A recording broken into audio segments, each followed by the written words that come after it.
PRAN Pratishtha coverage powered by Sterlite. Fall in love with your home. നമസ്കാരം. ഹരേ രാമ ഹരേ രാമ രാമ രാമ ഹരേ ഹരേ. അയോധ്യയിലും പരിസര പ്രദേശങ്ങളിലും ഇപ്പോൾ ഈ രാമനാമ ജപം മാത്രമാണ് കേൾക്കാൻ സാധിക്കുന്നത്. കഴിഞ്ഞ ഏതാനും ദിവസങ്ങളായി ലക്ഷക്കണക്കിന് തീർത്ഥാടകരാണ് അയോധ്യയിലേക്ക് ഒഴുകിയെത്തിയത്. രാജ്യത്തിൻ്റെ വിവിധ ഭാഗങ്ങളിൽ നിന്നും ഉള്ളവർ, ലോകത്തിൻ്റെ വിവിധ കോണുകളിൽ നിന്നും ഉള്ളവർ. എന്നാൽ ഇപ്പോൾ അയോധ്യ ശാന്തമാണ്. നാളെ നടക്കുന്ന പ്രാൺ പ്രതിഷ്ഠാ ചടങ്ങിലേക്ക് ക്ഷണിക്കപ്പെട്ടവർക്ക് മാത്രമാണ് ഇനി അയോധ്യയിലേക്ക് പ്രവേശനം ഉള്ളൂ. 100 രാജ്യങ്ങളിൽ നിന്നുള്ള പ്രതിനിധികൾ, രാജ്യത്തെ സാംസ്കാരിക, സാമൂഹിക, രാഷ്ട്രീയ, കായിക, വ്യാവസായിക മേഖലകളിൽ നിന്നുള്ള ക്ഷണിക്കപ്പെട്ടവർ, അങ്ങനെ 7000-ഓളം പേർ ആണ് പ്രാൺ പ്രതിഷ്ഠാ ചടങ്ങിൻ്റെ ഭാഗമാകുന്നത്. പ്രാൺ പ്രതിഷ്ഠയുമായി ബന്ധപ്പെട്ട സുദീർഘമായ പൂജാക്രമങ്ങൾ ദിവസങ്ങൾക്ക് മുമ്പ് തന്നെ ആരംഭിച്ചതാണ്. 121-ൽ അധികം വരുന്ന ആചാര്യന്മാരാണ് ആ കർമ്മങ്ങൾ നിർവഹിച്ചു കൊണ്ടിരുന്നത്. ഇന്ന് ആ കർമ്മങ്ങൾ 99% പൂർത്തിയാകുന്ന ദിവസമാണ്. നാളെ പ്രധാനമായും ശേഷിക്കുന്നത് പ്രാൺ പ്രതിഷ്ഠ എന്ന ചടങ്ങാണ്. രാജ്യത്തെ ഹൈന്ദവ വിശ്വാസികൾക്കിടയിൽ വ്യത്യസ്തമായ താന്ത്രിക വിധികൾ ആണ് പിന്തുടരുന്നത്. അത്തരത്തിലുള്ള താന്ത്രിക വിധികളുടെ അടിസ്ഥാനത്തിൽ ഗണിച്ചെടുത്ത മുഹൂർത്തത്തിൽ ആണ് പ്രാൺ പ്രതിഷ്ഠ ചടങ്ങ് നടക്കുന്നത്. ഹൈന്ദവ സമൂഹം ഇന്നലകളിൽ പിന്തുടർന്നത് ഇന്ന് നമ്മൾ പിന്തുടരുന്ന കലണ്ടറോ സമയക്രമമോ ഒന്നും തന്നെ അല്ല. ഇന്നിപ്പോൾ 24 മണിക്കൂർ ആണ് ഒരു ദിവസമായി കണക്കാക്കുന്നത് എങ്കിൽ ഹൈന്ദവ ആചാര്യന്മാരെ സംബന്ധിച്ചിടത്തോളം ഒരു ദിവസം ആരംഭിക്കുന്നത് എപ്പോഴാണോ സൂര്യപ്രകാശം ഒരു പ്രദേശത്തേക്ക് എത്തുന്നത് എന്നതിനെ അടിസ്ഥാനപ്പെടുത്തിയാണ്. അതായത് ഭൂമിയുടെ ചലനത്തെ അടിസ്ഥാനപ്പെടുത്തി. അങ്ങനെ ഒരു ദിവസം തന്നെ മണിക്കൂറുകളിൽ വ്യത്യാസമുണ്ടാകും. ആ സമയക്രമത്തിൻ്റെ അടിസ്ഥാനത്തിൽ ആണ് ഇന്ത്യൻ സമയം നാളെ 12:15-നും 12:45-നും ഇടയിൽ പ്രാൺ പ്രതിഷ്ഠ ചടങ്ങ് നടക്കാൻ പോകുന്നത്. ഈ പ്രാൺ പ്രതിഷ്ഠയുമായി ബന്ധപ്പെട്ട് തുടർച്ചയായ വാർത്തകൾ ആണ് ന്യൂസ് 18 ഇതുവരെയും നൽകിക്കൊണ്ടിരുന്നത്. പ്രാൺ പ്രതിഷ്ഠാ ചടങ്ങ് പൂർത്തിയാകുന്നത് വരെയും അതിനുശേഷവും തുടർച്ചയായി വാർത്തകളും റിപ്പോർട്ടുകളും ന്യൂസ് 18 തുടരുക തന്നെ ചെയ്യും. ഇപ്പോൾ ഏറ്റവും പുതിയ വിശദാംശങ്ങളുമായി നമ്മളോടൊപ്പം ചേരുന്നത് അയോധ്യയിൽ നിന്ന് രഞ്ജിത്ത് രാമചന്ദ്രനാണ്. രഞ്ജിത്ത്, നമ്മൾ പ്രാൺ പ്രതിഷ്ഠയുമായി ബന്ധപ്പെട്ട ചടങ്ങുകൾ ആരംഭിക്കുന്നതിന് മുമ്പ് തന്നെ അയോധ്യയിൽ എത്തിയതാണ്. അവിടുത്തെ ജനസാഗരത്തിൻ്റെ നേർദൃശ്യങ്ങൾ നമ്മൾ പ്രേക്ഷകരുമായി പങ്കുവച്ചിരുന്നു. എന്നാൽ ഇപ്പോൾ അങ്ങനെയല്ലല്ലോ. അയോധ്യയിൽ ആചാര്യന്മാർ, സുരക്ഷാ ഉദ്യോഗസ്ഥർ, ക്ഷണിക്കപ്പെട്ടവർ ആ നിലയിലേക്ക് ചുരുങ്ങിയിരിക്കുകയല്ലേ?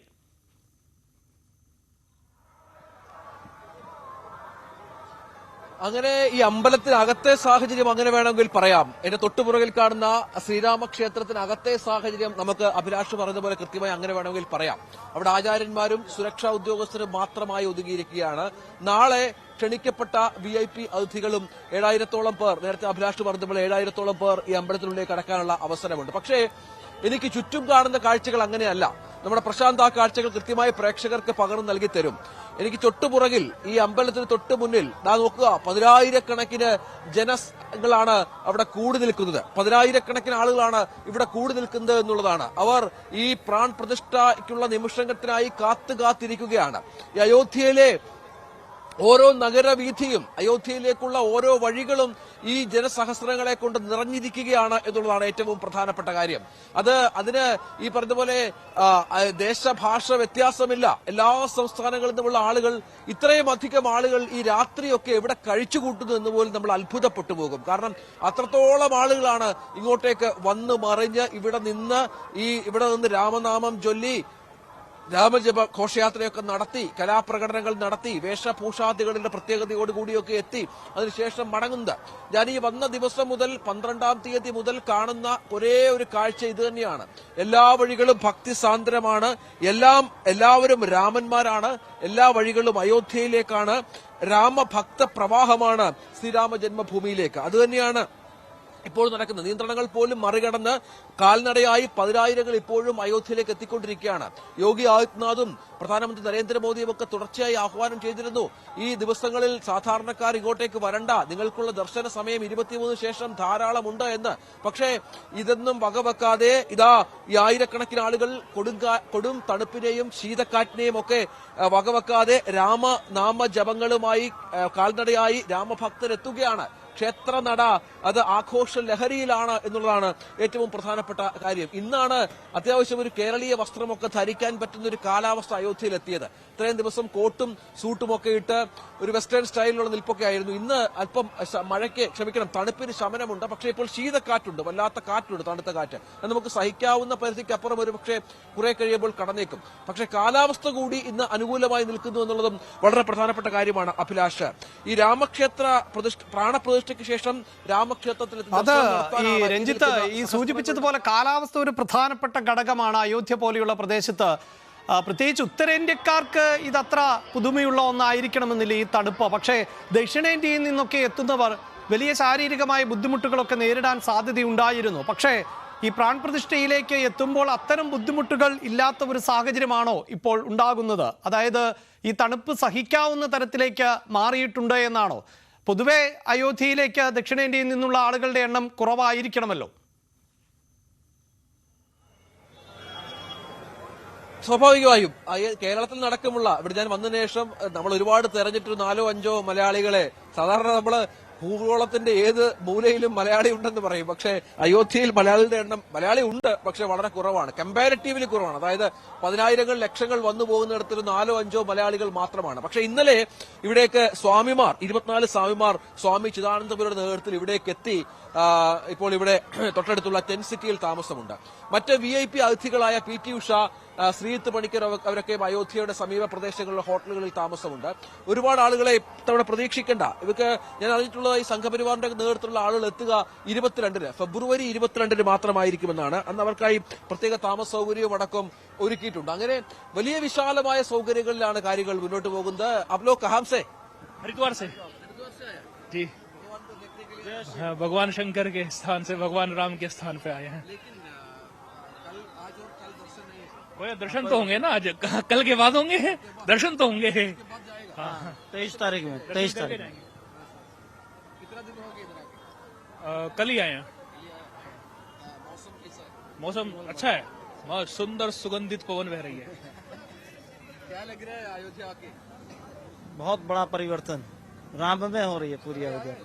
पहले आए हैं, पूरा परिसर बदल चुका है 4 साल पहले से। अब सारा इंफ्रास्ट्रक्चर पूरा डेवलप हो चुका है, बिल्कुल नया लग रहा है सब कुछ। सड़कें चौड़ी चौड़ी लग रही हैं, अलग तरीके का माहौल है, उत्साह है और अद्भुत खुशी है। बहुत तो छोटी है, बहुत शब्द तो छोटा है, अद्भुत है यहाँ। कल के लिए तो मन में एक अलग ही उत्साह है। कल के दिन के लिए तो भागे आए हैं। सब कुछ प्राण प्रतिष्ठा का दिन तो पूरा वैभवशाली होगा अयोध्या के लिए नहीं, पूरे भारतवर्ष के लिए।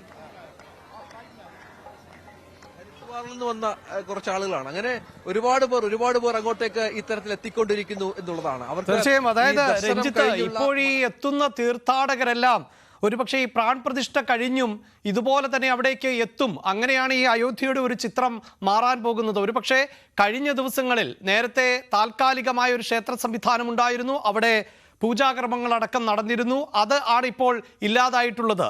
അതുകൊണ്ട് തന്നെ ഇപ്പോഴുള്ള ഈ ജനപ്രവാഹം അത് വരും ദിവസങ്ങളിലും തുടരും എന്ന് വേണമല്ലോ നമുക്ക് മനസ്സിലാക്കാൻ.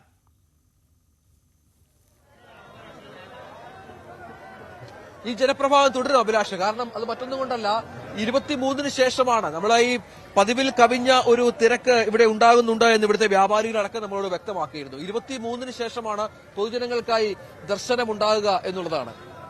किधर हम लोग बंगाल से आया है, कलकत्ता से आया है। पवित्र भूमि में हम मिट्टी लेने आया है। ये मिट्टी लेके हम जाएंगे, बंगाल में देंगे, शुद्ध हो जाएंगे। राम जी को हम दूर से आके दिखाए। हम भी बंगाल से आए हैं, बंगाल से।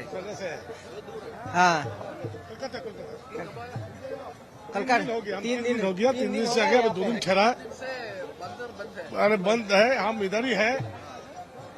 और कल भी रहेंगे, परसों भी रहेंगे, जाके निकल जाएंगे एकदम। ये आ गया तो बाबा दर्शन हो गया, यहाँ आ गया तो राम जी का दर्शन से हो। और हमारी 20-20 पीढ़ियां चली गई तब से अयोध्या की राम जन्मभूमि में राम का मंदिर नहीं था, वो राम का मंदिर अब मोदी साहब ने बना दिया है। हम बहुत आनंद में है, बहुत खुश है आज। आप ही नहीं है पूरा अयोध्या, पूरा इंडिया। അഭിലാഷ് പറഞ്ഞതുപോലെ ഈ ജനങ്ങൾക്കൊക്കെയുള്ള സാധാരണ ജനങ്ങൾക്ക് ഭക്തർക്കുള്ള പ്രവേശനം 23 മുതലാണ്. നേരത്തെ ഞാനിവിടെ ആദ്യം വന്നപ്പോൾ സംസാരിച്ച ചില വ്യാപാരികളൊക്കെ അവരും അത്ഭുതത്തോടു കൂടിയാണ് അയോധ്യയുടെ ഒരു ഇൻഫ്രാസ്ട്രക്ചറിന്റെ മാറ്റം കണ്ടുവെക്കുന്നത്. കാരണം ഇത്രയധികം മാറ്റം അവരും പ്രതീക്ഷിച്ചില്ല. ഒരു 6-7 മാസത്തിനുള്ളിൽ ഉണ്ടായത് അത്ഭുതകരമായ പരിവർത്തനമാണ്. പുതിയ വിമാനത്താവളം വരുന്നു, പുതിയ റെയിൽവേ സ്റ്റേഷൻ, അത് മോഡിഫിക്കേഷനോടെ പുതിയ റെയിൽവേ സ്റ്റേഷൻ വരുന്നു, 100ഓളം ഹോട്ടലുകളുടെ നിർമ്മാണം അയോധ്യയുടെ വിവിധ കേന്ദ്രങ്ങളിൽ പുരോഗമിക്കുന്നു. ഇന്ത്യയിലെ ആദ്യ 7 star hotel, 7 star vegetarian hotel അയോധ്യയിൽ നിർമ്മാണം ആരംഭിക്കുന്നു. അമിതാഭ് ബച്ചനെ പോലുള്ള സെലിബ്രിറ്റികൾ ഇവിടെ ഭൂമി വാങ്ങുന്നു. 50 മടങ്ങ് വരെ ഭൂമിയുടെ വില വർദ്ധിക്കുന്ന സാഹചര്യം ഉണ്ടാകുന്നു. ഈ 1 ലക്ഷത്തിലോളം ആളുകൾ ഒരു ദിവസം അയോധ്യ കണ്ടു മടങ്ങുന്നു എന്ന കണക്കുകൾ പുറത്തു വരുന്നു. 23 ശേഷം 23 മുതൽ അതിൽ കൂടുതൽ ആളുകളെ പ്രതീക്ഷിക്കുകയും ചെയ്യുന്നു. അതിനുള്ള സംവിധാനങ്ങൾ ഒരുക്കുന്ന ഇതിനുള്ള രീതിയിലാണ് ഇപ്പോൾ അയോധ്യയിലെ ഭരണകൂടം ഉള്ളത് എന്നുള്ളതാണ്. കാരണം ഇതൊരു സിറ്റിയാക്കി, ഇതൊരു ടൗൺഷിപ്പാക്കി മാറ്റുക എന്നുള്ളതാണ് വലിയ കർത്തവ്യം. 1020 ഏക്കറിലുള്ള വലിയൊരു ടൗൺഷിപ്പ് ഇവിടെ ഉയരുന്നു എന്നുള്ളത് വളരെ പ്രധാനപ്പെട്ട ഒന്നാണ്. അതിനുള്ള സംവിധാനങ്ങൾ, അതിനുള്ള കാര്യങ്ങളൊക്കെ വലിയതോതിൽ സംഭവിക്കുന്നുണ്ട്, അതിനുള്ള ക്രമീകരണങ്ങൾ നടക്കുന്നുണ്ട്. അതൊക്കെയാണ് ഇവിടുത്തെ പ്രധാനപ്പെട്ട കാര്യങ്ങൾ. ഇതടക്കം ഒരുപാട് വ്യത്യാസങ്ങൾ ഉണ്ടാകുന്നു. ഓരോ നിരത്തുകളും മാറുന്നു. നമ്മുടെ ഈ ലതാ ചൌക്ക് പോലെയുള്ള സ്ഥലങ്ങളിലൊക്കെ ഉണ്ടാകുന്ന അത്ഭുതകരമായ മാറ്റങ്ങളൊക്കെ നമ്മുടെ മാധ്യമ പ്രവർത്തകർ തന്നെ, ഡൽഹിയിൽ നിന്ന് വരുന്ന മാധ്യമ പ്രവർത്തകരൊക്കെ തന്നെ പങ്കുവെക്കുകയായിരുന്നു. അങ്ങനെ ഓരോ മേഖലയിലും വലിയ വികസനം സംഭവിപ്പിച്ചുകൊണ്ടാണ് അയോധ്യ മാറുന്നത്.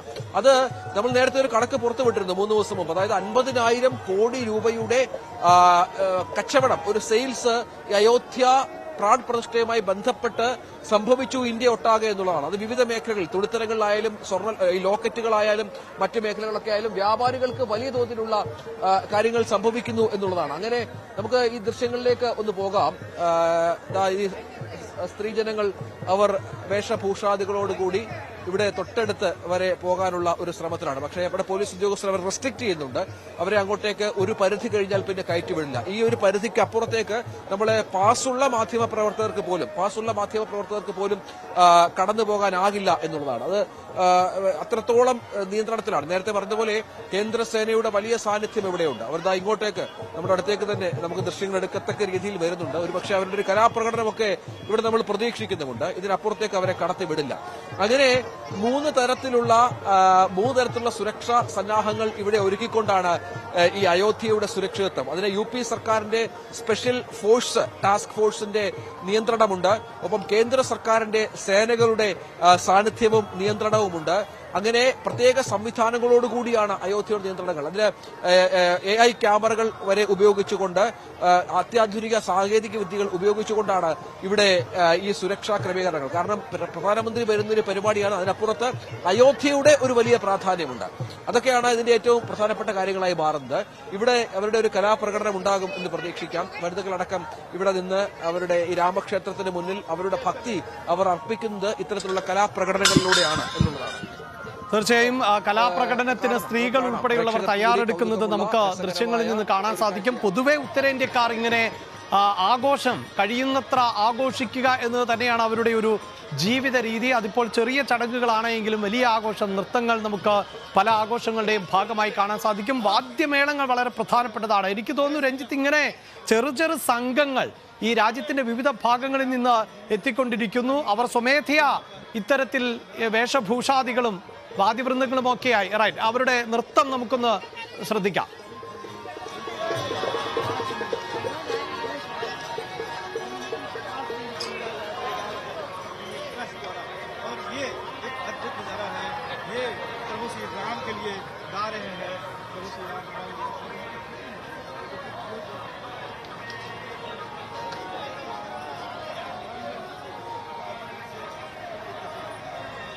അഭിലാഷ് പറഞ്ഞതുപോലെ വലിയ ഇത്തരത്തിലാണ് ഇവരുടെ ഓരോരുത്തരുടെയും പ്രകടനങ്ങൾ. അതായത് ഭക്തി ഇവർ പ്രകടിപ്പിക്കുന്നതിന്റെ ഒരു രീതി, അത് നമ്മൾ രാവിലെ മുതൽ തന്നെ ചെറു സംഘങ്ങളായി നിരവധി ആളുകൾ ഇങ്ങോട്ടേക്ക് വരുന്നു. ഈ ദൈവങ്ങളുടെ മാതൃകകൾ, ശ്രീരാമന്റെയും ഹനുമാന്റെയും ലക്ഷ്മണന്റെയും മറ്റും രൂപങ്ങൾ അതുമായി ബന്ധപ്പെട്ട അത്തരത്തിൽ രൂപത്തിൽ ഇവിടേക്ക് വരുന്നു. ഇപ്പോൾ ഇത്തരത്തിൽ ചെറുസംഘങ്ങളായി വെക്കുന്നു. അങ്ങനെ ഈ ആഘോഷം അതിന്റെ ഒരു വല്ലാത്ത പാരമ്യത്തിലാണ് എന്നുള്ളതാണ്. അങ്ങനെ ആഘോഷം അത് ഏത് തരത്തിൽ അവർ ഇവിടെ പ്രകടിപ്പിക്കുമെന്നുള്ളതാണ്. അതിന് അവർക്കൊരു യാതൊരു തരത്തിലുള്ള നിയന്ത്രണവുമില്ല. അവർക്ക് അതിന്റെ ഏറ്റവും അങ്ങേ അറ്റം വരെ അവർ അത് കൊണ്ടുപോകാനുള്ള സാഹചര്യവും ഒക്കെ ഉണ്ട്. അങ്ങനെ ഇത്തരത്തിൽ നിരവധി ചെറുസംഘങ്ങളെ ഓരോ ദിവസവും ഇവിടെ കാണാം. അത്തരത്തിൽ ഈ സംസ്ഥാനത്തിന്റെ വിവിധ ഭാഗങ്ങളിൽ നിന്ന് ആളുകൾ ഇങ്ങോട്ടേക്ക് ഒഴുകുകയാണ്. ഞാൻ നേരത്തെ പറഞ്ഞതുപോലെ പ്രധാനമന്ത്രിയും മുഖ്യമന്ത്രിയും ഒക്കെ പലവട്ടം ആഹ്വാനം ചെയ്തിരുന്നു. അതായത് നിങ്ങൾ ഈ സാധാരണക്കാർ കുറെ നാളത്തെ 2-3 ദിവസത്തേക്ക് ഇങ്ങോട്ട് വരരുത് എന്നൊക്കെ. പക്ഷെ അതൊക്കെ മറികടന്നുള്ള ഭക്തിയുടെ ഒരു അങ്ങേ അറ്റത്തെ ശൈലിയാണ് ഇപ്പോൾ കണ്ടുകൊണ്ടിരിക്കുന്നത് എന്നുള്ളതാണ്. ഇത്തരത്തിൽ വളരെ പ്രധാനപ്പെട്ട ഒരു ചടങ്ങിലേക്ക് അയോധ്യ കടക്കുമ്പോൾ അതതിന്റെ പരമാവധി തലങ്ങളിൽ പരമാവധി ആവേശത്തിൽ എത്തിക്കാനുള്ള എല്ലാ ശ്രമങ്ങളും നാട്ടുകാരുടെ ഭാഗത്തു നിന്ന് രാമഭക്തരുടെ ഭാഗത്തു നിന്ന് ഉണ്ടാകുന്നതിന്റെ ഒരു പ്രാധാന്യം കൂടിയാണ് ഈ കാണുന്നത്. തീർച്ചയായും രഞ്ജിത്ത് അവിടെ നിന്ന് റിപ്പോർട്ട് ചെയ്യുമ്പോൾ മനസ്സിലാക്കാൻ മറ്റ് ചാനലുകൾ തീർച്ചയായും അത് മനസ്സിലാക്കാൻ സാധിക്കും. കാരണം ഒരുപക്ഷെ നമ്മുടെ രാജ്യത്തെ പോലെ ഇത്രമേൽ വൈവിധ്യമുള്ള മറ്റൊരു രാജ്യവും ഉണ്ടാകില്ല. നേരത്തെ രഞ്ജിത്ത് തന്നെ സൂചിപ്പിച്ചു, ഇതുവരെയും തണുപ്പായതുകൊണ്ട് വേഷം നമ്മുടെ കേരളീയ വസ്ത്രം പോലും ധരിക്കാൻ പറ്റുമായിരുന്നില്ല എന്ന്. ഈ കേരളീയ വസ്ത്രം കാണുമ്പോൾ ഒരുപക്ഷെ അവർക്കും കൗതുകമുണ്ടാകാം, ഇങ്ങനെയൊക്കെ വസ്ത്രം ധരിക്കുന്ന ആളുകൾ നമ്മുടെ രാജ്യത്തുണ്ടോ എന്ന്. അത് തന്നെയാണ് നമുക്ക് തിരിച്ചുമുണ്ടാകുന്നത്. ഈ നൃത്ത സംഘത്തെ കാണുമ്പോൾ പോലും അവർ ഉത്തർപ്രദേശിൽ നിന്നാണോ, ബീഹാറിൽ നിന്നാണോ, മധ്യപ്രദേശിൽ നിന്നാണോ, അല്ലെങ്കിൽ ഛത്തീസ്ഗഡിൽ നിന്നാണോ, ഹിമാചലിൽ നിന്നാണോ എന്നൊന്നും നമുക്ക് തിരിച്ചറിയാൻ പറ്റാത്ത സാഹചര്യം. നമുക്ക് അവരോട് ചോദിക്കാം. അതെ, അവരോട് ചോദിക്കാം. आप लोग अयोध्या से है? नहीं, प्रयागराज जी, उत्तर प्रदेश प्रयागराज। सबसे पहले तो सभी, पता नहीं मुझे आपको हिंदी समझ में आ रही है कि नहीं? जी बिल्कुल, सभी को जय श्री राम। मैं कृति श्रीवास्तव प्रयागराज की पावन धरती से प्रभु श्री राम की अयोध्या नगरी में आज अपने ढेड़िया लोक नृत्य को प्रस्तुत करने के लिए आए हैं और सभी को बहुत बहुत शुभकामनाएं कि प्रभु श्री राम पुनः हमारे पास वापस आ रहे हैं। तो हमें बहुत अच्छा लग रहा है कि हम ठीक पहचानता है किधर से? साउथ से। भारतवर्ष तो एक ही है, कहीं कोई से भी आए, हमारे राम तो एक ही है। और राम का नाम हर के जबान पे, वो चाहे किसी भी जाति के हो, किसी भी प्रदेश के हो, किसी भी देश के हो, राम का तो राम ही नाम है। इसीलिए एक राम का नाम ही सत्य है। केरल से मैं सभी केरल वासियों को बहुत बहुत शुभकामनाएं देती हूँ कि ये हमारा और उनका सौभाग्य है कि प्रभु श्री राम के आप टीवी पे भी दर्शन कर रहे हैं, हम तो साक्षात कर रहे हैं, और हमारा ये भी सौभाग्य कि हम उन्हें दर्शन करा रहे हैं। बहुत बहुत धन्यवाद जी। I am so feel very proud कि मैं यहाँ परफॉर्म कर रही हूँ। And my name is Kaushiki Pandey. I am folk and Kathak artist and also teacher, dance teacher. So I very proud of कि मैं यहाँ परफॉर्म कर रही हूँ। मुझे बहुत अच्छा लग रहा है, फील वेरी गुड, मुझे गूज बम्स आ रहे हैं। So thank you. അങ്ങനെയാണ് ഇവരുടെ ഒരു സന്തോഷം അവർ പങ്കുവെക്കുന്നത് ആ തരത്തിലാണ്. അതെ, എന്തായാലും രഞ്ജിത്ത്, ഞാൻ സൂചിപ്പിച്ചതുപോലെ തന്നെയാണ്. രഞ്ജിത്ത് മുണ്ടൊക്കെ എടുത്ത് നിന്നിട്ടും കേരളത്തിൽ നിന്നാണ് ഐഡന്റിഫൈ ചെയ്തിട്ടില്ല, സൗത്തിൽ നിന്നാണല്ലേ എന്ന് തിരിച്ചു ചോദിച്ചു അല്ലെ? സൗത്ത് അതെ സൗത്ത് എന്നാണ് പറഞ്ഞത്. കേരളം മനസ്സിലായിട്ടില്ല അവർക്ക്. ഏതായാലും നമുക്ക് ഇവിടെ അങ്ങനെ ഈ വിവിധ ഭാഷാ വേഷവിധാനങ്ങളുടെ ഒരു സംഗമ ഭൂമിയാണ്. ഇവിടെ നമുക്ക് ഈ ഭാഷയും വേഷവും ഒന്നും അല്ല പ്രധാനം അഭിലാഷ്, രാമഭക്തിയാണ്. കാരണം നമ്മൾ വന്ന ദിവസം മുതൽ കണ്ട കാഴ്ചകളാണ്. രാമനു വേണ്ടി സ്തുതി പാടുകയും രാമന്റെ രാമായണ ഗീതങ്ങൾ ആലപിക്കുകയും രാമസ്തുതികൾ ആലപിക്കുകയും ഒക്കെ ചെയ്യുന്ന ഒരു വലിയ കൂട്ടം ആളുകൾ മാത്രമാണ് ഇവിടെ. നേരത്തെ ഞാൻ പലപ്പോഴും നമ്മുടെ ഈ ലൈവ് ചർച്ചകളിൽ പറഞ്ഞിട്ടുള്ള കാര്യം, ഇവിടെ രാഷ്ട്രീയമില്ല, മതമില്ല, മറ്റ് രാഷ്ട്രീയ പാർട്ടികളുടെ സാന്നിധ്യമൊന്നുമില്ല. ഇവിടെ ആകെ ഉള്ളത് രാമഭക്തി മാത്രമാണ്. രാമനോട് ഇഷ്ടമുള്ള, രാമനെ സ്നേഹിക്കുന്ന നിരവധി ആളുകളാണ്.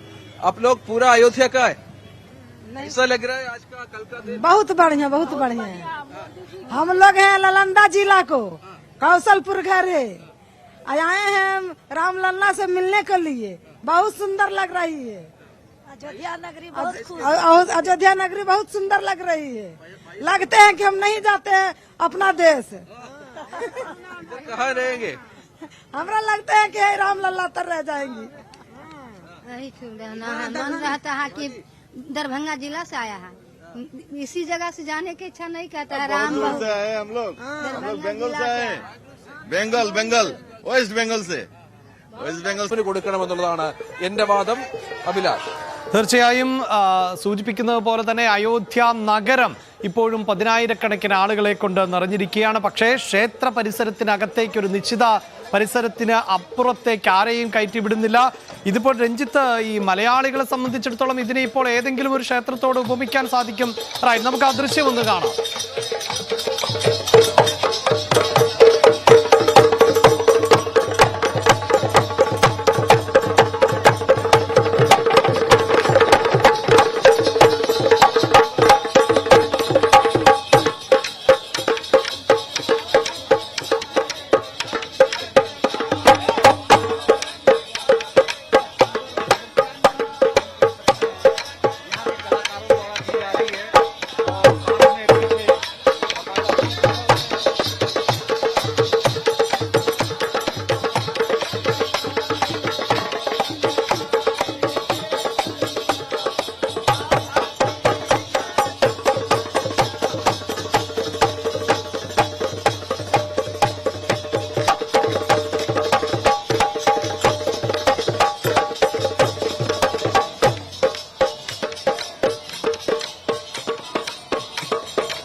केसरिया रंग डारे कन्हैया ने, केसरिया रंग डारे लाल, केसरिया रंग डारे कन्हैया ने, केसरिया रंग डारे लाल, केसरिया रंग डारे कन्हैया ने, केसरिया रंग डारे लाल। और रन बन की मोरी कर दई चुनरिया, रन बन की मोरी कर दई चुनरिया, गोरे बदन बिगारे कन्हैया ने, केसरिया रंग डारे लाल, केसरिया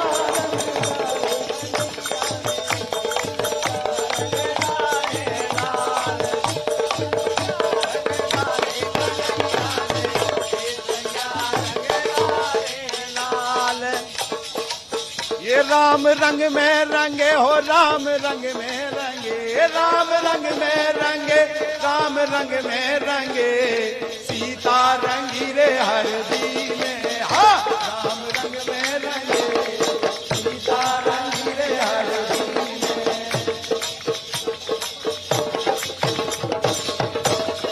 मोरे अंगना में गुल केंदा भोला, तेरे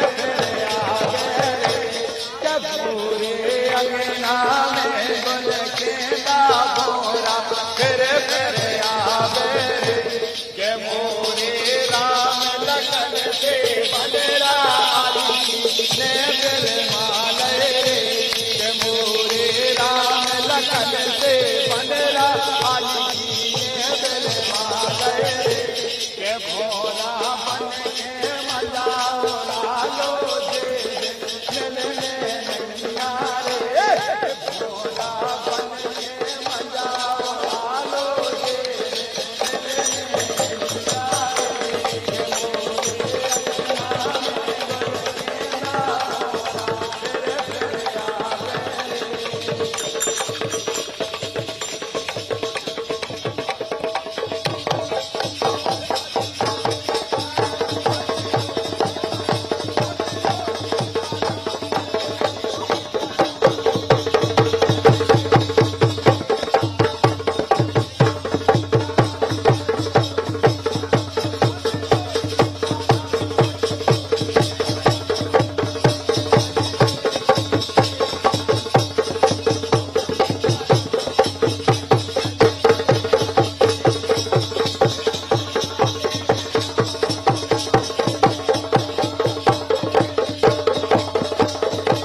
അയോധ്യയിൽ നിന്നുള്ള തത്സമയ ദൃശ്യങ്ങളാണ് ഞങ്ങളുടെ പ്രതിനിധികൾ ഇപ്പോൾ പകർത്തിക്കൊണ്ടിരിക്കുന്നത്.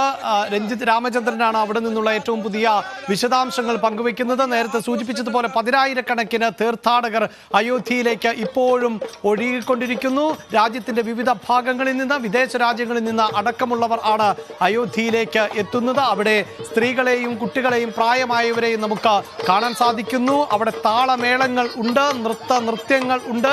അങ്ങനെ ഭക്തിയുടെ ലഹരിയിൽ അയോധ്യ ആറാടുകയാണ് എന്ന് തന്നെ നമുക്ക് പറയാൻ സാധിക്കുന്നു. ഈ കലാരൂപം എന്താണ് എന്നൊന്നും നമുക്കറിയില്ല. ഒരു പക്ഷേ ആ വസ്ത്രധാരണമൊക്കെ കണ്ടപ്പോൾ രാജസ്ഥാനിൽ നിന്നാണോ എന്നൊക്കെ സംശയിക്കേണ്ടി വരുന്നു. അപ്പോഴും നമുക്ക് ഒരു ഇന്ത്യക്കാരനായ എനിക്കോ രഞ്ജിത്തിനോ പോലും അത് ഉറപ്പിച്ച് പറയാൻ പറ്റുന്നില്ല. അതാണ് നമ്മുടെ ഒരു സംസ്കാരവും പൈതൃകവും വൈവിധ്യവും ഒക്കെ. അങ്ങനെയുള്ള ഒരു പ്രവാഹമാണ് ഇപ്പോൾ അയോധ്യയിലേക്ക് നടന്നുകൊണ്ടിരിക്കുന്നത്. ആ പ്രവാഹത്തിലെല്ലാം ഉയർന്നു കേൾക്കുന്നത് ഒരേ ഒരു നാമം മാത്രമാണ്, അത് രാമനാമം മാത്രമാണ്. രഞ്ജിത്ത്, തീർച്ചയായും രാമമന്ത്രം മാത്രമാണ് ഇവിടെ. അയോധ്യയുടെ ഓരോ തെരുവുകളിലും രാമമന്ത്രം മാത്രമാണ്. ലതാ ചൌക്കിൽ തുടങ്ങി ലതാ മങ്കേഷ്കറുടെ രാമഭക്തി ഗാനങ്ങളിൽ തുടങ്ങി ഇങ്ങോട്ട് ഓരോ സ്ഥലങ്ങളിലും മൈക്കുകളുണ്ട്. എല്ലാ ക്ഷേത്രങ്ങളിലും അന്നദാനമുണ്ട്. വിവിധ സ്ഥലങ്ങളിൽ സന്നദ്ധ സംഘടനകൾ അന്നദാനം നടത്തുന്നുണ്ട്. അങ്ങനെ ഓരോ മൂലയിലും മുക്കിലും മൂലയിലും രാമനാമം മാത്രം, രാമന്റെ മന്ത്രങ്ങൾ മാത്രം, രാമനെ കാണാൻ എത്തുന്ന ഭക്തർ മാത്രം.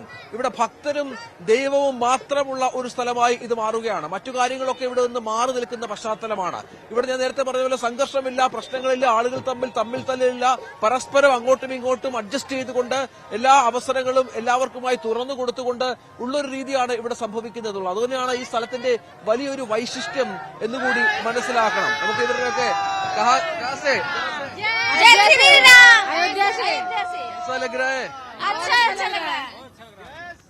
आज का दिन और कल का दिन बहुत अच्छा लग रहा है. हमारे अयोध्या में बहुत लोग बाहर से आकर देखने के लिए बहुत लाखों लोग आते हैं. हाँ, लाखों लोग आने लगे हैं. वो भी अच्छा है. हाँ, वो भी अच्छा है. ये स्वर्ग से प्यारी अयोध्या सजी हुई है. अभी 300 जो सारे देवतागण यहाँ पे विराजमान है अभी, और सबको यहाँ पे अब एक बार जरूर आना चाहिए, जरूर आना चाहिए. जय श्री राम. तेलंगाना से आया, तेलंगाना वरंगल से आया. से बहुत आदमी नहीं आ रहा है इधर, क्योंकि ये मौसम का मुश्किल के बारे में. केरला तुम्हारा तेलंगाना से बहुत आदमी आता है क्या? వరంగల్ నుండి వచ్చాము. తెలుగు వస్తుంది మాకు, హిందీ రాదు. അങ്ങനെയാണ്. അതായത് ഇവിടെ വലിയ ആഘോഷങ്ങൾ പുറത്ത്. किधर से पूरा डेढ़िया डांस, डेढ़िया डांस. कृति मैम, कृति श्रीवास्तव मैम, कृति मैम प्रयागराज से. हाँ, सब ग्रुप में. जी जी जी जी जी. मोबाइल में गाना मोबाइल में होगा. नहीं, गाना गा लो, गाना गा के बताओ. कौन सा? राम आएंगे तो अंगना सजाऊंगी, दीप जला के दिवाली मैं मनाऊंगी. मेरे झोपड़ी के भाग आज खुल जाएंगे. राम आएंगे, राम झूलेंगे, मैं पलना झुलाऊंगी. मीठे मीठे मैं भजन सुनाऊंगी. मेरे जन्मों के पाप सारे कट जाएंगे. राम आएंगे. जय श्री राम. बहुत सुंदर. അങ്ങനെ കുട്ടികൾ ഈ ഇതുമായി ബന്ധപ്പെട്ട. അതെ, രഞ്ജിത്ത്, എന്തായാലും ഈ ഉത്തരേന്ത്യയിലെ സ്ത്രീകളെ കുറിച്ചൊക്കെ ഒരു വിഭാഗത്തിലെങ്കിലും കേരളത്തിലൊക്കെ राम आएंगे तो अंगना सजाऊंगी, दीप जला के दिवाली मैं मनाऊंगी. मेरे भारत के सब भाग जग जाएंगे. राम आएंगे. जय श्री राम. ഇവരൊക്കെ ഈ രാമനോടുള്ള സ്നേഹം, രാമനോടുള്ള ഭക്തി പ്രകടിപ്പിക്കുന്ന രീതികളാണ് ഇവരൊക്കെ ഇവിടെ. അതായത് അവരൊരു സ്വാതന്ത്ര്യ ആഘോഷത്തിൽ കൂടിയാണ് എന്ന് വേണമെങ്കിൽ നമുക്ക് വിലയിരുത്തേണ്ടി വരുന്നുണ്ട് രഞ്ജിത്ത്. കാരണം ഈ ഉത്തരേന്ത്യയിലെ സ്ത്രീകളെ സംബന്ധിച്ച് പലരുടെയും ധാരണകൾ ഒക്കെ ഉണ്ടല്ലോ. इनविटेशन मिला इसलिए हम लोग आए हैं. हम लोग क्योंकि गवर्नमेंट से रजिस्टर्ड आर्टिस्ट है तो हम लोग को बुलाया जाता है, तो इसलिए हम अपना परफॉर्मेंस लेके यहाँ पे आए हैं. क्या भक्ति ऐसा तुम प्रकट करता है? बिल्कुल सर, बिल्कुल बिल्कुल बिल्कुल. हम ऐसे ही भक्ति प्रकट करते हैं. हम उनकी नजर उतारते हैं अपने इस डांस से. क्षेत्र में पहले आए? जी सर, जी सर। इसके पहले भी अभी 30 तारीख को हम लोग आए थे, 29 तारीख को हमारे दीप उत्सव में भी आए थे। हम लोग आते रहते हैं। जी सर। आपको क्या लगता है, बहुत सुंदर हो गया? बहुत सुंदर सर, पहले से तो बहुत ही इम्प्रूवमेंट, बहुत ही बदलाव है और बहुत ही सुंदर भव्य मंदिर है। बहुत खुशी है इस बात की, जो इतने सालों से हम लोग जिस चीज का इंतजार कर रहे थे वो आज हम लोग को देखने को मिल रही है। इससे ज्यादा खुशी की बात और कुछ नहीं हो सकती। तुमको देखकर एक गायिका लगता है, एक गाना गाओ। राम आएंगे तो अंगना सजाऊंगी, दीप जला के दिवाली मैं मनाऊंगी। हो राम आएंगे तो अंगना सजाऊंगी, दीप जला के दिवाली मैं मनाऊंगी। मेरे जन्मों के पाप सारे मिट जाएंगे, राम आएंगे। मेरे जन्मों के पाप सारे मिट जाएंगे, राम आएंगे। धन्यवाद सर। അതാണ് അവരുടെ വികാര പ്രകടനം, അവർ വൈകാരികമായി അവർ പ്രകടിപ്പിക്കുന്ന പലവിധ കാര്യങ്ങളും നമുക്ക് ഈ അവരുടെ മുഖത്ത് തന്നെ കാണാം. തീർച്ചയായും രഞ്ജിത്ത് എന്തായാലും കൊച്ചുപിടുക്കൻ കുറച്ച് രഞ്ജിത്ത് ആരെയൊക്കെയോ വിളിച്ച് വീണ്ടും അവിടേക്ക് എത്തിക്കുന്നുണ്ട്. അതെ അതെ, ഈ കൊച്ചുമിടുക്കനെ നമുക്ക് കാണണം. അവന് ഇവിടെ കഷ്ടപ്പെട്ട്, വളരെ കഷ്ടപ്പെട്ട് അവൻ ഈ കുറി വരച്ച് ജീവിക്കുന്ന ഒരു കൊച്ചുമിടുക്കനാണ്. അവൻ കുറച്ചു ദിവസത്തോടെ നമ്മളെ വിടാതെ പിന്തുടരുന്നുണ്ട്. കൈസാ ലഗ് രहा है? बहुत आपका ये वर्क चलता है? बहुत चलता है। इधर उधर कौन कौन है घर में? हमारे मम्मी पापा बहन भाई। मम्मी पापा बहन भाई सब है। मम्मी पापा है, वो क्या काम करता है? ईटा घर। ये पैसा क्या करेंगे इतना पैसा? ये खाना और दाल चावल लाते हैं ना। दाल चावल लाते हैं। कितना पैसा मिलेगा एक दिन? 100 200 मिलेगा। तो पूरा मम्मा पापा को देगा? पढ़ता है तू? हाँ। पढ़ता है? किस क्लास में?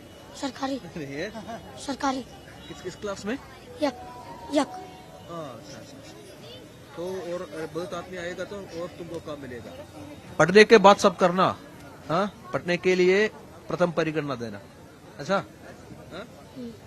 ഈ കൊച്ചുപിടുക്കൻ ഞങ്ങളെ എന്നെയും പ്രശാന്തിനെയും വന്ന ദിവസം മുതൽ പിന്തുടരുന്നുണ്ട്. അവനെ ഒന്ന് ടിവിയിൽ കാണിക്കണം എന്ന് പറഞ്ഞു പലപ്പോഴും. അവിടെ തന്നെ ഇങ്ങനെ കൈ കാണിക്കുകയായിരുന്നു, മുഖം കാണിക്കുകയായിരുന്നു. അപ്പോൾ നമ്മൾ ഇങ്ങോട്ട് വിളിച്ചതാണ്. അത്തരത്തിൽ ഒരുപാട് കുഞ്ഞുങ്ങളെ ഇവിടെ കാണാം.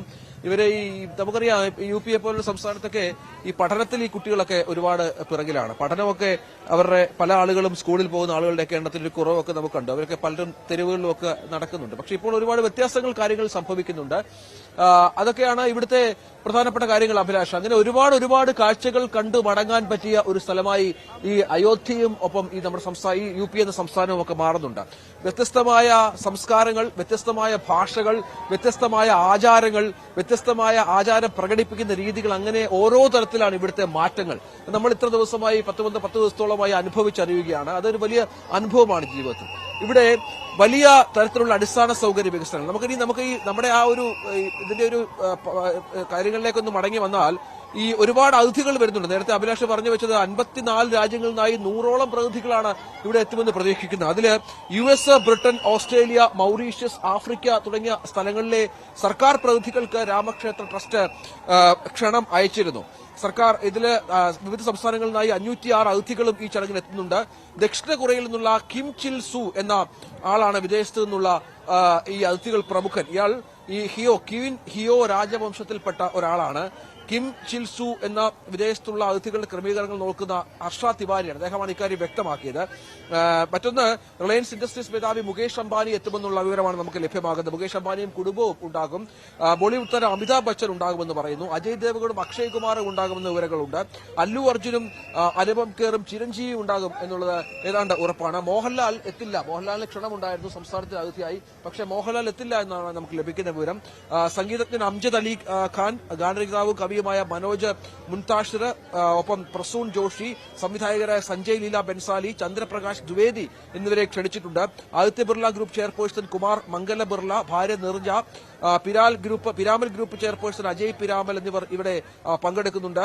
ഒപ്പം അങ്ങനെ നിരവധി ആളുകൾ. ഒപ്പം ലോക്സഭാ മുൻ സ്പീക്കർ മീരാകുമാർ, ആസൂത്രണ കമ്മീഷൻ മുൻ ഉപാധ്യക്ഷൻ മൊണ്ടേക് സിംഗ് അലുവാലിയ, ഇന്ത്യയുടെ G20 ഷെർപ്പ അമിതാഭ് കാന്ത് അടക്കം കെ വേണുഗോപാൽ മുൻ അറ്റോർണി ജനറൽ, ഇന്ത്യൻ വനിതാ ക്രിക്കറ്റ് ടീം മുൻ ക്യാപ്റ്റൻ മിതാലി രാജ് എന്നിവരെ പ്രതീക്ഷിക്കുന്നുണ്ട്. സച്ചിൻ തെണ്ടുൽക്കറേയും ക്ഷണിച്ചിട്ടുണ്ട് ഇവിടെ എന്നാണ് അറിയുന്നത്. അങ്ങനെ നിരവധി പ്രമുഖ വ്യക്തിത്വങ്ങൾ എന്തായാലും ഇവരോടൊക്കെ രാവിലെ 11 മണിക്ക് മുൻപ് ഇവിടെ എത്തണം എന്നുള്ള അഭ്യർത്ഥനയും നടത്തിയിട്ടുണ്ട് എന്നാണ് മനസ്സിലാകുന്നത്. 11 മണിക്ക് മുമ്പ് ഇവിടെ എത്തി അവരവരുടെ ഇരിപ്പിടങ്ങളിൽ ഉപവിഷ്ടരാകണം എന്നും ആവശ്യപ്പെട്ടിട്ടുണ്ട്. കാരണം 12:15 പരിപാടി തുടങ്ങുക. 10:25 പ്രധാനമന്ത്രി ഇവിടുത്തെ ഹെലിപ്പാഡിലെത്തും. 10:55 അദ്ദേഹം ഇവിടെ അയോധ്യ ക്ഷേത്രത്തിലെത്തുക. അഭിലാഷ്, എന്തായാലും രഞ്ജിത്ത്, നമുക്കൊരു ഇടവേള അനിവാര്യമാണ്. അവിടെ നൃത്തങ്ങൾക്കുള്ള തയ്യാറെടുപ്പ് നടക്കുന്നു എന്ന് നമുക്ക് ദൃശ്യങ്ങളിൽ തന്നെ കാണാൻ സാധിക്കുന്നുണ്ട്. അവരെ പിടിച്ചു നിർത്തുകയൊന്നും സാധിക്കില്ല. മാത്രവുമല്ല, ഭാഷാപരമായ പ്രശ്നമുണ്ട്. ഇപ്പോൾ നമ്മൾ ഹിന്ദി ഹൃദയഭൂമി എന്ന് പറയുമ്പോൾ പോലും ഉത്തർപ്രദേശിലും രാജസ്ഥാനിലും മധ്യപ്രദേശിലും ഒക്കെയുള്ള ഹിന്ദിക്കും ചിലപ്പോൾ വ്യത്യാസമുണ്ട്. ചില ഹിന്ദിയൊന്നും നമുക്ക് മനസ്സിലാകില്ല. നമ്മൾ പറയുന്ന ഹിന്ദി അവർക്കും മനസ്സിലാകണമെന്നില്ല. അങ്ങനെയുള്ള പ്രശ്നങ്ങളൊക്കെ ഉണ്ട്. എന്തായാലും അയോധ്യ ഇപ്പോൾ ആഘോഷ തിമിർപ്പിൽ തന്നെയാണ്. ഇനിയുള്ള ഓരോ നിമിഷങ്ങളും ഈ ആഘോഷം തന്നെയാണ് നമുക്ക് പങ്കുവെക്കാനുള്ളത്. അതുകൊണ്ട് പ്രേക്ഷകർ തുടരുക. വളരെ പെട്ടെന്ന് തിരികെ എത്താം ഇടവേളയ്ക്ക് ശേഷം.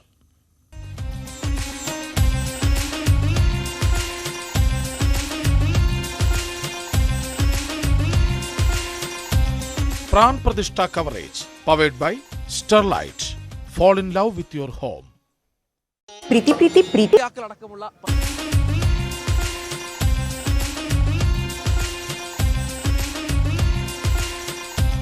Pran Pratishtha coverage powered by Sterlite. Fall in love with your home.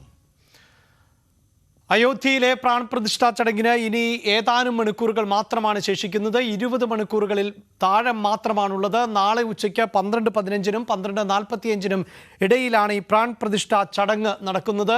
ഹൈന്ദവ താന്ത്രിക വിധിപ്രകാരം ഏറ്റവും പ്രധാനപ്പെട്ട ഒരു ക്ഷേത്രത്തിലെ ആചാരവുമായി ബന്ധപ്പെട്ട അതിൻ്റെ പ്രതിഷ്ഠയുമായി ബന്ധപ്പെട്ട നിരവധി ചടങ്ങുകളുണ്ട്. അതിലേറ്റവും പ്രധാനപ്പെട്ട ചടങ്ങ് എന്ന് പറയുന്നത് ഈ പ്രാൺ പ്രതിഷ്ഠാ ചടങ്ങ് തന്നെയാണ്. അതുവരെ ഒരു വിഗ്രഹം അത് കല്ലിലോ മണ്ണിലോ പഞ്ചലോഹത്തിലോ ഒക്കെ തീർത്തതാകാം. അതിലേക്ക് ദൈവീക അംശത്തെ പ്രവേശിപ്പിക്കുന്ന ഏറ്റവും മഹത്തരമായ ചടങ്ങിനെയാണ് പ്രാൺ പ്രതിഷ്ഠാ ചടങ്ങ് എന്ന് ലളിതമായി പറയാൻ സാധിക്കുന്നത്. അതുകൊണ്ട് തന്നെ അങ്ങനെ ഒരു പ്രതിഷ്ഠാ ചടങ്ങ് നടക്കുമ്പോൾ ആ പ്രദേശത്തേക്ക് എത്തുക എന്നത് ഏറ്റവും വലിയ പുണ്യമായി ഹൈന്ദവ വിശ്വാസികൾ കരുതുന്നുണ്ട്. പ്രത്യേകിച്ച് ശ്രീരാമ വിശ്വാസികളുടെ ഒരു ഒഴുക്ക് ഇപ്പോഴും അയോധ്യയിലേക്ക് തുടർന്നുകൊണ്ടിരിക്കുകയാണ്. ഞങ്ങളുടെ പ്രതിനിധികൾ രഞ്ജിത്തും പ്രശാന്തും അവിടെ നിന്നുള്ള ദൃശ്യങ്ങളും അടക്കം നൽകുമ്പോൾ വിവിധ സംസ്ഥാനത്ത് നിന്നുള്ളവരുടെ നിലയ്ക്കാത്ത പ്രവാഹം, അതിൽ പ്രായമായവരുണ്ട്, കൊച്ചുകുട്ടികളുണ്ട്, സ്ത്രീകൾ ഉൾപ്പെടെയുള്ളവരുണ്ട്. അവരെല്ലാം ആവശ്യപ്പെടുമ്പോൾ നൃത്തം ചെയ്യുന്നു, ആവശ്യപ്പെടുമ്പോൾ പാട്ടുപാടുന്നു, വാദ്യസംഘങ്ങളുണ്ട്. അങ്ങനെ ചെറു സംഘങ്ങളായും വലിയ ആൾക്കൂട്ടവും ഒക്കെയായി ഇപ്പോഴും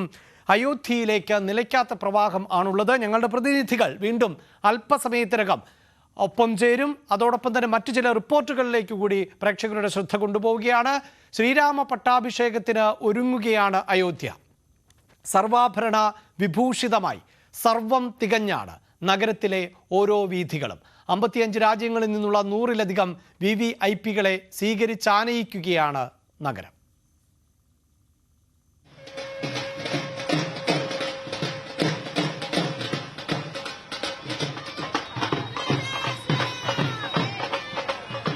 വിവിധ സംസ്ഥാനങ്ങളിൽ നിന്നെത്തിയ പുഷ്പങ്ങൾ കൊണ്ട് അലങ്കൃതമായ ക്ഷേത്രവും വീഥികളും, സ്വർണ്ണഗോപുരം പോലെ തിളയ്ക്കുന്ന അലങ്കാര വിളക്കുകൾ, എങ്ങും ഉത്സവാന്തരീക്ഷം, ഭജനുകളും രാമസ്തുതികളും പാടുന്ന ഭക്തർ.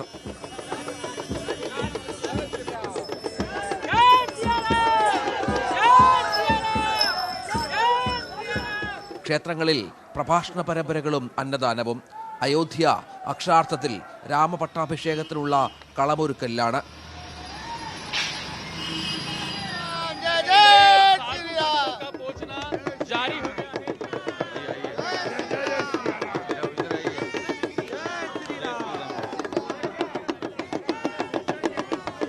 बहुत अच्छा लग रहा है, राममय हो रही है नेपाल और भारत की संबंध बहुत अच्छा लग रही है ना। अभी ऐसा प्रगाढ़ रिलेशन है हमारी नेपाल और भारत की रिलेशन और अच्छा हो जाए।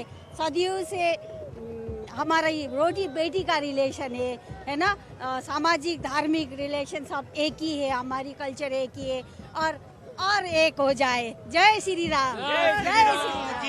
जोगी मोदी दोनों भैया जो अयोध्या के लाल कैले हो इतना बढ़िया खिलैले भगवा धूजा सारे देश में तिरंगा फहरैले ना। जय श्री राम, जय हनुमान जी महाराज। जय श्री राम। हम लोग आ रहे नदिया से, मायापुर से आ रहे। हम लोग मायापुर से महाराज आए, हम लोग आए जो 500 बच्चों जो हम लोग अपेक्षा किया श्री रामचंद्र का मंदिर के देखने के लिए वो आए। हमको बहुत खुशी हो रहा है जो सारा देश का जो सनातन हिंदू भाई लोग है सब एक बार आइए जो मंदिर है उसको दर्शन करने के लिए। जय सिया राम। आपको पता है कि लोगों की मति बदल गई है और लोगों को जाने कैसा लग रहा है, सारे लोग डांस करना चाहते हैं। हाँ वो तो रोक है, नहीं तो नाचने लगते पूरे चौराहे। एक बार हो जाए प्रभु के शरण में, एकदम प्रभु शरण में हो जाए एक बार। सूरत पे मोहन दिल दीवाना हो गया, साबुरी सूरत पे मोहन दिल दीवाना हो गया। अरे दिल दीवाना हो गया, मेरा दिल दीवाना हो गया। വരുന്ന എല്ലാ VVIP അതിഥികൾക്കും ലൈസൺ ഓഫീസർമാർ ഉണ്ടാകും. 55 രാജ്യങ്ങളിൽ നിന്നും 100ഓളം പേരെയാണ് ക്ഷണിച്ചിട്ടുള്ളത്. സുരക്ഷാ ചുമതല SPG ഏറ്റെടുത്തു കഴിഞ്ഞു. കൂടാതെ റെഡ് സോണിലും യെല്ലോ സോണിലും SSFന്റെ 1400 പേരടങ്ങുന്ന സംഘവും. പ്രശാന്ത് മംഗലശ്ശേരിക്കൊപ്പം രഞ്ജിത് രാമേന്ദ്രൻ, അയോധ്യ. मंगल भवन अमंगलहारी द्रवहु सुदशरथ अजर बिहारी। राम सिया राम जय जय राम। भव्य बना है राम का मंदिर, हो रही जय जयकार। मंदिर में सज रहे हैं देखो राघवेंद्र सरकार। हो रही जय जयकार राम की, हो रही जय जयकार, हो रही जय जयकार राम की, हो रही जय जयकार। जय श्री राम। അതാണ് അയോധ്യയിൽ നിന്ന് ഇപ്പോഴും ഉയർന്നു കേൾക്കുന്നത്. ഈ ശ്രീരാമ നാമജപങ്ങൾ തന്നെയാണ് ഉയർന്നു കേൾക്കുന്നത്. അതോടൊപ്പം തന്നെ ഈ വിശ്വാസികൾ പുറത്ത് ഇത്രമേൽ ഒഴുകിയെത്തുമ്പോൾ അയോധ്യയിലെ ക്ഷേത്ര നിർമ്മാണവുമായി ബന്ധപ്പെട്ടും പ്രത്യേകതകൾ ഏറെയാണ്. ഒരുപക്ഷെ പതിറ്റാണ്ടുകളും നൂറ്റാണ്ടുകളും പഴക്കമുള്ള നമ്മുടെ രാജ്യത്തെ നിരവധിയായ നിർമ്മിതികൾ അത് അത്ഭുതപ്പെടുത്തുന്നതാണ്. പുതിയ സാങ്കേതിക സംവിധാനങ്ങൾ ഉപയോഗിച്ചുകൊണ്ടാണ് എന്നാൽ ഇപ്പോൾ നിർമ്മിതികൾ നടക്കുന്നത്. അങ്ങനെയുള്ള സാങ്കേതിക സംവിധാനങ്ങളൊന്നും തന്നെ ആയിരുന്നില്ല പണ്ട് നിർമ്മിതിക്കായി ഉപയോഗിച്ചിരുന്നത്. തച്ചുശാസ്ത്രം പോലെയുള്ള സംവിധാനങ്ങളെ പ്രയോജനപ്പെടുത്തുന്നു. അളവുകോലുകൾ വ്യത്യസ്തമായിരുന്നു. ബഹുനില മന്ദിരങ്ങൾ ആണ് അന്ന് നിർമ്മിച്ചിരുന്നത്. അതിന് സിമൻറ്റോ കല്ലോ സിമൻറ്റോ അല്ലെങ്കിൽ കോൺക്രീറ്റിന് വേണ്ട ഇരുമ്പ് കമ്പിയോ ഒന്നും ഉപയോഗിക്കാതെയുള്ള നിരവധിയായ നിർമ്മിതികൾ നമുക്ക് കാണാൻ സാധിക്കുന്ന സാഹചര്യമുണ്ട്. പല ക്ഷേത്രങ്ങളും ഹൈന്ദവ ക്ഷേത്രങ്ങളും ഒക്കെ അങ്ങനെയാണ് നിർമ്മിച്ചിരുന്നത്. അതിലേറ്റവും പ്രധാനപ്പെട്ടത് തച്ചുശാസ്ത്രം വിധിപ്രകാരമാണ് ഇത് പലതും നിർമ്മിക്കുക എന്നാണ്. ഒരുപക്ഷെ ഭൂമിയിൽ ഒരു നിർമ്മിതി നടത്തുമ്പോൾ ഭൂമിയോട് അനുവാദം ചോദിക്കുന്ന ഒരു പാരമ്പര്യം ഹൈന്ദവ വിശ്വാസത്തിലുണ്ട്. ഒരു മരം മുറിക്കേണ്ടി വന്നാൽ ആ മരത്തോട് ക്ഷമാപണം നടത്തുകയും ആ മരത്തേനോട് അനുവാദം ചോദിക്കുകയും ഒക്കെ ചെയ്യുന്ന അത് ഒരുപക്ഷെ പരിഷ്കൃത സമൂഹത്തെ സംബന്ധിച്ചിടത്തോളം അതിനോട് വിയോജിപ്പുകൾ ഉണ്ടാകാം. പക്ഷേ അങ്ങനെയാണ് ഈ ക്ഷേത്ര നിർമ്മിതികൾ എപ്പോഴും നടന്നുകൊണ്ടിരുന്നത്. ഇപ്പോൾ അയോധ്യയിൽ പുതിയ ക്ഷേത്ര നിർമ്മിതി നടക്കുമ്പോൾ അത് ഭൂകമ്പത്തെ അതിജീവിക്കുന്ന നിർമ്മാണമാണ് അയോധ്യയിൽ നടത്തിയിട്ടുള്ളത്. ആയിസായി പറയുന്നത് ഏതാണ്ട് 2500ഓളം വർഷം ആണ്. 70 ഏക്കറിൽ ഗ്രീൻ പ്രോട്ടോകോൾ പൂർണ്ണമായും പാലിച്ചാണ് അയോധ്യ ക്ഷേത്രം ഒരുങ്ങുന്നത്. 70 ഏക്കറിൽ 2.5 ഏക്കർ സ്ഥലത്താണ് ക്ഷേത്രം. 350 അടി നീളത്തിലും 250 അടി വീതിയിലും 161 അടി ഉയരത്തിലുമാണ് നിർമ്മാണം. ഇന്ത്യൻ നാഗരിക ശൈലിയിലാണ് നിർമ്മാണം. 3 നിലകൾ, 392 തൂണുകൾ, 44 വാതിലുകൾ, sewage treatment plant, water treatment plant, സ്വന്തമായി പവർ സ്റ്റേഷൻ, ഫയർ സർവീസ്, 200 മിന്നൽ രക്ഷാചാലകങ്ങൾ, മ്യൂസിയം, തീർത്ഥാടകർക്കായി ആശുപത്രി, അങ്ങനെ ഒട്ടേറെ സൗകര്യങ്ങളുണ്ട്. വിഗ്രഹങ്ങൾ ഉണ്ടാക്കിയിരിക്കുന്നത് നേപ്പാളിൽ നിന്നും 60 മില്യൺ വർഷം പഴക്കമുള്ള ശിലകൾ കൊണ്ട്. ക്ഷേത്രമണിക്ക് 2100 കിലോഗ്രാമാണ് ഭാരം. ശബ്ദം 15 കിലോമീറ്റർ അകലെ വരെ കേൾക്കാം. കൂടാതെ 2000 അടി താഴെയായി ക്ഷേത്ര ചരിത്രം എഴുതിയ ചെമ്പ് തകിടും കുഴിച്ചിട്ടുണ്ട്. എത്ര നൂറ്റാണ്ടുകൾ കഴിഞ്ഞാലും ചരിത്രം മനസ്സിലാക്കും വിധം. Ayodhya desk, news 18. ഈ നിലയിലാണ് അയോധ്യയിലെ നിർമ്മാണ പ്രവർത്തനങ്ങളെങ്കിൽ നേരത്തെ രഞ്ജിത്ത് റിപ്പോർട്ട് ചെയ്തപ്പോൾ സൂചിപ്പിച്ച ഒരു കാര്യമുണ്ട്. അവിടേക്ക് 10,000-കണക്കിന് തീർത്ഥാടകരാണ് ഒഴുകിയെത്തുന്നത് എങ്കിൽ പോലും അവരെ ആരും തന്നെ നിയന്ത്രിക്കുന്നില്ല. ഏതെങ്കിലും തരത്തിലുള്ള ചെറിയ സംഘർഷം പോലും അവിടെ ഉണ്ടാകുന്നില്ല. സുരക്ഷാ ഉദ്യോഗസ്ഥർക്ക് ആരുടെ വിഷയത്തിലും ഇടപെടേണ്ടി വരുന്നില്ല എന്നുള്ളതാണ് രഞ്ജിത്ത് സൂചിപ്പിച്ചത്. കഴിഞ്ഞ ദിവസങ്ങളിലും ഇതേ കാഴ്ച തന്നെയാണ് നമുക്ക് കാണാൻ സാധിച്ചത്. ഓരോ ഭക്തനും സ്വയം നിയന്ത്രിക്കുന്ന ഒരു സാഹചര്യമാണ് അയോധ്യയിൽ ഉള്ളത്. അവിടുത്തെ നഗരത്തിൻ്റെ നിർമ്മാണ ജോലികളിൽ പലതും സേവനമായി കണ്ട് ആളുകൾ ഏറ്റെടുക്കുന്ന സാഹചര്യമാണ് ഉണ്ടായിരുന്നത്. രാമജന്മഭൂമിയിലെ കർമ്മങ്ങൾ സൗഭാഗ്യമായി കാണുന്നവർ ആണ് അവർ. അതിൻ്റെ ഭാഗമായി ഈ ശുചീകരണ ജോലിയും സ്വയം ഏറ്റെടുക്കുന്ന നിരവധി ആളുകൾ അയോധ്യയിൽ ഇപ്പോഴും തുടരുന്നുണ്ട്.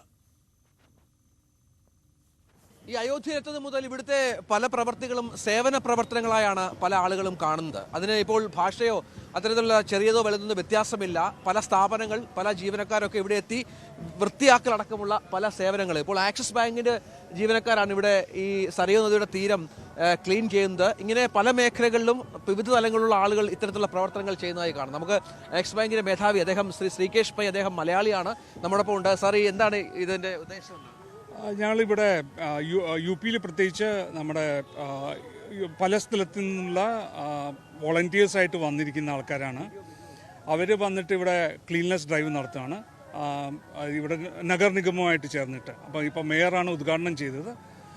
ഒരു 100ഓളം പേര് ആക്സിസ് ബാങ്കിലെ വിവിധ ശാഖകളിലുള്ള ആൾക്കാരാണ് ഇവിടെ വന്നിരിക്കുന്നത്. അപ്പോൾ ഇന്ന് ഞങ്ങൾ മൊബൈൽ ATM കൂടെ ഇന്ന് ഉദ്ഘാടനമുണ്ട്. 2 കാര്യങ്ങളാണ് ഇന്ന് നടന്നുകൊണ്ടിരിക്കുന്നത്. വിവിധ സ്ഥലങ്ങളിൽ പോകുന്നുണ്ടല്ലേ? ഈ ഘാട്ടുകൾ മൊത്തം നമ്മൾ ഇന്ന് ക്ലീൻ ചെയ്യാനാണ് ഉദ്ദേശിക്കുന്നത്, രാവിലെ ഉച്ചയ്ക്കായിട്ട്. ഈ അയോധ്യ മിക്കവാറും എല്ലാവരും സേവന പ്രവർത്തനമായിട്ടാണ് പല കാര്യങ്ങളും കാണുന്നത്, വൃത്തിയാക്കലടക്കമുള്ള കാര്യങ്ങൾ. ഈ വൃത്തിയായിട്ട് കിടക്കുക എന്നുള്ളത് നമ്മുടെ എല്ലാവരുടെയും ഒരു റെസ്പോൺസിബിലിറ്റി ആണല്ലോ. അപ്പോൾ അതിൻ്റെ ഭാഗമായിട്ട് നമ്മളും as A responsible corporate citizen നമ്മളും ഇതിൻ്റെ ഭാഗമായിട്ട് ചെയ്യാൻ. അപ്പോൾ ഞങ്ങൾ അന്വേഷിച്ചപ്പോൾ ഇത് എല്ലാവരും വന്നു ഇവിടേക്ക്. അപ്പോൾ എല്ലാവരും വോളണ്ടറിലി ഇവിടെ വരാൻ താല്പര്യപ്പെട്ടു. അങ്ങനെ വലിയ സഹകരണമുണ്ട്, വളരെ വലിയ സഹകരണമുണ്ട്. അവരെല്ലാവരും ഇങ്ങനെ ഒത്തുചേരാൻ തീരുമാനിച്ചു. നമുക്ക് ദൃശ്യങ്ങളിൽ കാണാം, നിരവധി ഏതാണ്ട് 100ഓളം ആളുകളാണ് ഈ സേവന പ്രവർത്തനങ്ങളിൽ പങ്കെടുക്കുന്നത്. അയോധ്യയുടെ വിവിധ ഭാഗങ്ങളിൽ ചെന്നാൽ ഈ പ്രവർത്തനങ്ങൾ പലരും ഒരു സേവനം, ഇപ്പോൾ ക്ഷേത്രത്തിന്റെ മുന്നിൽ പോലും വൃത്തിയാക്കൽ പരിപാടികൾ, ക്ലീൻനെസ് പരിപാടികളൊക്കെ ഒരു സേവന പ്രവർത്തനമായി കാണുന്ന വിവിധ സംഘടനകളെ, വിവിധ സ്ഥാപനങ്ങളിലെ ജീവനക്കാരെയൊക്കെ കാണാം. ഇനിയും വരും ദിവസങ്ങളിലും ഇങ്ങനെ തന്നെ ആയിരിക്കും ഇവിടുത്തെ സാഹചര്യം. ഇപ്പോൾ നമ്മൾ നിൽക്കുന്നത് മനോഹരമായ ഈ സരയൂ നദിയുടെ തീരത്താണ്, കരയിലാണ്. അവിടെയാണ് ഈ ശുചീകരണ പ്രവർത്തനങ്ങൾ നടക്കുന്നത്. പ്രശാന്ത് മംഗലശ്ശേരിക്കൊപ്പം രഞ്ജിത്ത് രാമേന്ദ്രൻ, അയോധ്യ. तो अंगना सजाऊंगी, दीप जला के दिवाली मैं मनाऊंगी, मेरे झोपड़ी के भाग आज खुले जाएंगे, राम आएंगे, राम झूलेंगे, मैं पलना झुलाऊंगी, मीठे मीठे मैं भजन सुनाऊंगी, मेरे जन्मों के पाप सारे कट जाएंगे, राम आएंगे, जय श्री राम. ശ്രീരാമ ജന്മഭൂമി തീർത്ഥ ട്രസ്റ്റ് ആണ് അയോധ്യയിൽ ഈ രാമക്ഷേത്രത്തിന്റെ നിർമ്മാണ പ്രവൃത്തികളും മറ്റു ചടങ്ങുകൾക്കും എല്ലാം ചുക്കാൻ വഹിക്കുന്നത് എങ്കിൽ പോലും നേരത്തെ കണ്ട റിപ്പോർട്ടിലേതുപോലെ ആയിരക്കണക്കിന് ഭക്തർ ആണ് സ്വയം സേവകർ ആയി ഈ അയോധ്യയിലെ നിർമ്മാണ പ്രവൃത്തികളിൽ ഭാഗമാകുന്നത് എന്നുള്ളതാണ്. ഇപ്പോൾ തന്നെ ബാങ്ക് ഉദ്യോഗസ്ഥരായ ഒരു സംഘം ആളുകൾ ആ ഭൂപ്രദേശം വൃത്തിയാക്കുന്നത് നമുക്ക് കാണാൻ സാധിച്ചിരുന്നു. ഇത്തരത്തിൽ പല സംഘങ്ങൾ, അത് പല മേഖലകളിൽപ്പെട്ട ആളുകളാണ്, വിവിധ ജോലികളിൽ വ്യാപൃതരായിട്ടുള്ള ആളുകളാണ്. അവരൊക്കെ എത്തുന്ന ഒരു സാഹചര്യം ആണ് അയോധ്യയിൽ ഉള്ളത്.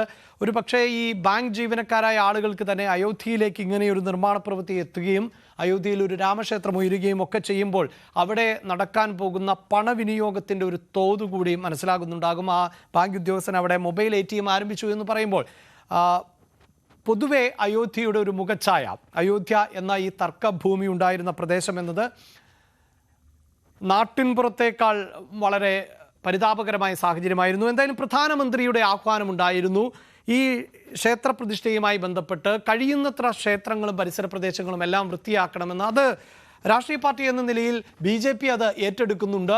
ഇപ്പോൾ കേരളത്തിലടക്കം വിവിധ ക്ഷേത്രങ്ങളിൽ ഈ ശുചീകരണ പ്രവൃത്തികളൊക്കെ പുരോഗമിക്കുകയും ചെയ്യുന്നുണ്ട്. നമ്മുടെ ആ വാർത്തയുമായി ഏറ്റവും ചേർത്ത് വയ്ക്കാവുന്ന ഒരു ദൃശ്യം തന്നെയാണ് ഇപ്പോൾ നൽകാൻ സാധിക്കുന്നത്. അവിടെ അയോധ്യയുടെ ശുചീകരണ പ്രവൃത്തികളിൽ വിവിധ മേഖലകളിൽ നിന്നുള്ളവർ വ്യാപൃതരായി എങ്കിൽ ഇപ്പോൾ BJP സംസ്ഥാന അധ്യക്ഷൻ K. സുരേന്ദ്രന്റെ നേതൃത്വത്തിൽ ആണ് തിരുവനന്തപുരത്ത് ക്ഷേത്രത്തിന്റെ പരിസര പ്രദേശങ്ങൾ വൃത്തിയാക്കുന്നതിന്റെ ദൃശ്യങ്ങൾ ആണ് നമുക്ക് കാണാൻ സാധിക്കുന്നത്.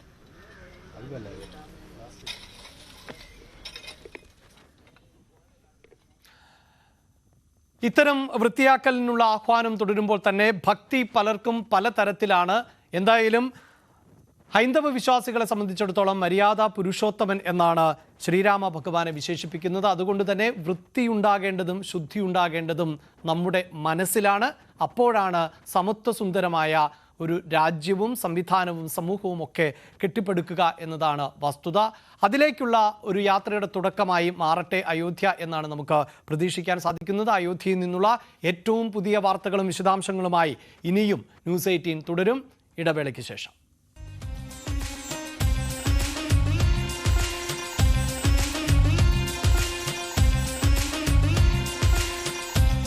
Pran Pratishtha coverage powered by Sterlite. Fall in love with your home.